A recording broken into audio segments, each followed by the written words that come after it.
let's bring in Mona El-Tahawi. She's a commentator on Arab and Muslim issues and global feminism, and she joins us from Montreal. Mona, thank you so much for speaking to us. I know you're exhausted. You told me previously you were sleepless because you've been campaigning on behalf of Rahaf from the very beginning. You were also in very close contact with her while she was still at the airport hotel barricaded. Why would you say that this is such an important case that we need to talk about? Well, first of all, Rahaf's personal situation is very urgent. She has said that she has left Islam, which is absolutely her right. I believe in freedom of faith and freedom from faith. But in many Muslim majority countries, such as Saudi Arabia, it's very dangerous to renounce Islam, and that could definitely endanger her life. In some Muslim majority countries, you face death, you face trial, or just simply ostracization, which is bad enough in and of itself. And then Rahaf has also said, and Human Rights Watch and other human rights groups have documented, that she was abused and beaten by her family. And for example, she was locked up, she said, in her room for 6 months simply for cutting her hair.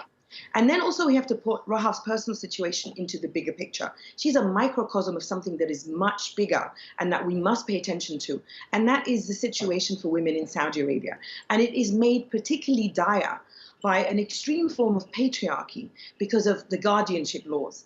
And these guardianship laws ensure that every Saudi woman and girl is rendered a perpetual minor from birth to death. I want to talk about Rahaf right now, and I want to know, because you said actually that Rahaf has started a revolution in Saudi Arabia. I want to know what you mean by that.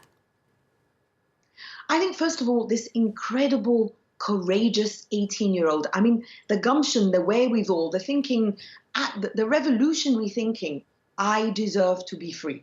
One of her earliest tweets, because Saudis on Twitter had alerted me to her tweets, and they were in Arabic, and Twitter's translation of Arabic is very bad. So I decided to go on and translate her tweets in English and connect them all in English to amplify her voice. And one of her tweets said, quite simply, but this is truly revolutionary. She said, I should be able to live freely, independently, and with dignity. And that, for me, is the heart of the revolution.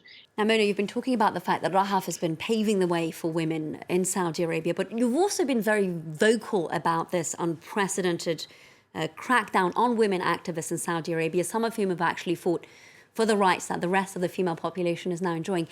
Can you tell us what they're being subjected to as we speak? Yes, these Saudi women's rights activists and feminists who've been in prison since May have been tortured. Human rights groups such as Amnesty International and Human Rights Watch have documented that they've been subjected to electric shock, sexual harassment, and one of them, a young feminist called Lujain al-Hathlul, has been subjected to waterboarding and threats of rape. Now, usually waterboarding is something that we hear terrorism suspects are subjected to. It's a form of torture, and it's horrific to think that simply for advocating for an end to the guardianship system and for being a feminist, she is subjected to waterboarding, which should tell you that the Saudi regime considers feminism and the fight for women's liberation from guardianship a form of terrorism. Mona El-Tahawi, thank you so much for speaking to us here on Middle East Matters and for shedding light on this very important issue.